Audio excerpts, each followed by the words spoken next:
Hi teachers அனைவருக்கும் வணக்கம். ஒர்க்கிங்கில் இருக்கக்கூடிய டீச்சர்ஸ்க்கு பார்த்தீங்கன்னா இப்போ டெட் எக்ஸாம்ஸ் வந்து கால்ஃபர் பண்ணியிருக்காங்க 2026. அதுக்கு ரொம்ப முக்கியமானது தேவை என்ன அப்படின்னு பார்த்தீங்கன்னா சர்வீஸ் சர்டிஃபிகேட். ஸோ இதை வச்சு நம்ம வந்து கண்டிப்பாக அப்ளை பண்ணணும். இது இல்லாமல் யாருமே அப்ளை பண்ணக்கூடாது.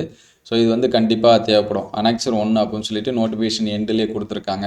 நான் இதோட லிங்க்கு நான் டிஸ்கிரிப்ஷனில் தரேன். நீங்கள் வந்து டவுன்லோட் பண்ணி ஒரு ஜெராக்ஸ் எடுத்து ஃபில் பண்ணி வச்சுங்க. ஸோ ஃபஸ்ட்டு பார்த்தீங்கன்னா நேம் ஆஃப் தி டீச்சர் வந்து கேட்டிருக்காங்க. ஸோ உங்களுடைய நேமை கேப்ஸ் லைட்டில் அழகாக என்ன பண்ணுறங்க எழுதுருங்க வித் இன்ஷியலோட. அதுக்கடுத்து டேட் ஆஃப் பர்த் வந்து கேட்டிருக்காங்க அண்டு ஏஜும் கேட்டிருக்காங்க. ஸோ உங்களுடைய டேட் ஆஃப் பர்த்து கரெக்டாக எழுதிருங்க. ப்ளஸ் வந்து அதில் ஏஜ் எத்தனை வருஷம் வருது அப்படிங்கிறதையும் எழுதிருங்க. அதுக்கடுத்து பார்த்திங்க அப்படின்னா name of the post held now. சரிங்களா, இங்கே வந்து பார்த்தீங்கன்னா ரொம்ப முக்கியம்னா private school and aided government school எல்லாமே அப்ளை பண்ணிக்கலாம் அப்படின்னு சொல்லி கொடுத்துருக்காங்க. ஸோ அதனால் இது வந்து ப்ரைவேட் ஸ்கூல் டீச்சர்ஸ்க்கு கொஞ்சம் சேஞ்ச் பண்ணுற மாதிரி இருக்கும். அதே போல் கவர்மெண்ட் டீச்சர்ஸ்க்கு வேறு மாதிரி இருக்கிற மாதிரி இருக்கும். So name of the post held now with subject. நீங்கள் வந்து எந்த போஸ்ட்டில் இருக்கீங்க அப்படிங்கிறத எழுதுங்க. இப்போ உதாரணத்துக்கு நீங்கள் வந்து பிடி அசிஸ்டன்ட் அப்படின்னா பிடி அசிஸ்டன்ட் அப்படின்னு எழுதிட்டு ஸோ அதில் என்ன சப்ஜெக்ட் அப்படிங்கிறதையும் எழுதுருங்க. சப்போஸ் நீங்கள் வந்து செகண்டரி டீச்சர்ஸாக வந்து பிடிஆர் மாறினாலும் இப்போ என்னவா இருக்கீங்களோ அதை வந்து எழுதுங்க. அதே போல் date of joining the present post.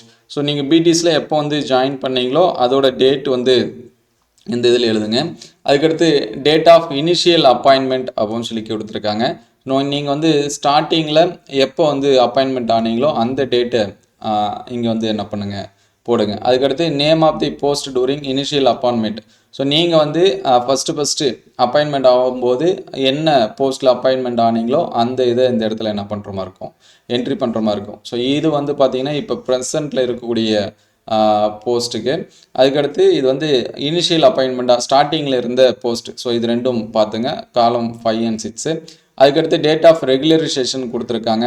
இது வந்து ப்ரைவேட் ஸ்கூல் டீச்சர்ஸ்க்கு வந்து அதிகமாக வராது, பணி வரமுறை அப்படின்னு சொல்லிட்டு இருக்கும். சரிங்களா, இப்போ ஒரு சில பேருக்கு அப்பாயின்மெண்ட் ஆகும்போதே அந்த டேட்டை கொடுப்பாங்க. இப்போ உதாரணத்துக்கு நான் வந்து 1/1/2000 அப்படின்னு இந்த டேட்டில் வந்து அப்பாயின்மெண்ட் ஆகணும்னா ஸோ இதுதான் நமக்கு வந்து பணி வரமுறையாக இருக்கும். ஒரு சில கேண்டிடேட்டுக்கு பார்த்தீங்கன்னா சேஞ்சஸ் ஆகிருக்கும், 1 year கழிச்சுமே கொடுத்துருக்காங்க. அதனால் உங்களுடைய எஸ்ஆரில் பார்த்துட்டு இந்த பணி வரமுறையை கரெக்டாக போடுங்க. அதுக்கடுத்து ஒர்க்கிங் டிபார்ட்மெண்ட். ஸோ நீங்கள் எந்த டிபார்ட்மெண்ட்டோ ஸ்கூல் எஜுகேஷன் வந்தீங்கன்னா ஸ்கூல் எஜுகேஷன் போடுங்க, அல்லது வேறு எந்த டிபார்ட்மெண்ட் வரீங்களோ அந்த டிபார்ட்மெண்ட் இந்த இடத்துல கரெக்டாக ஃபில் பண்ணுறங்க.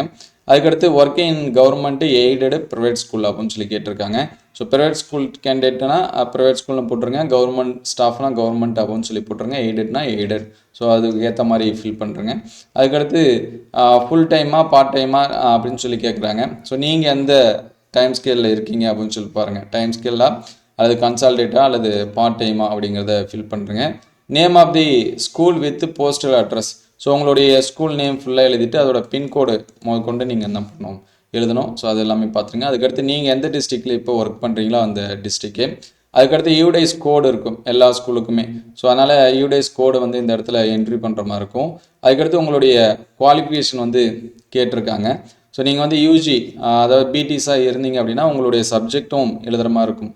உதாரணத்துக்கு பார்த்தீங்கன்னா பிஎஸ்சி அப்படின்னு சொல்லி போட்டு நீங்கள் வந்து பாட்னி அப்படின்னா உங்களுடைய மேஜர்ஸ் வந்து பாட்னி அப்படின்னு சொல்லி எழுதுகிற மாதிரி இருக்கும். அதுக்கடுத்து பிஎட். ஸோ இந்த மாதிரி வந்து என்ன பண்ணுறங்க டீட்டெயில் எழுதுங்க. அதுக்கடுத்து உங்களுடைய எம்இஸ் ஐடி. ஸோ மோஸ்ட்லி பார்த்தீங்கன்னா 8 digitsல எம்இஸ் ஐடி வந்து நம்பர்ஸ் வந்து கொடுத்துருப்பாங்க. அந்த நம்பர் இந்த இடத்துல ஃபில் பண்ணுறங்க.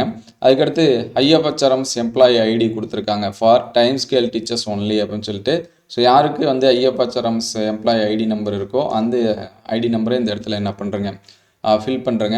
ஸோ ரொம்ப முக்கியம் என்ன அப்படின்னு சொல்லி பார்த்தீங்கன்னா ப்ரைவேட் ஸ்கூல் கேண்டிடேட்டுக்கு ஒரு சில காலம் வந்து ஃபில் பண்ணாத மாதிரி இருக்கும். உதாரணத்துக்கு பார்த்தீங்கன்னா இந்த ரெகுலரைசேஷன் இது வந்து வராது.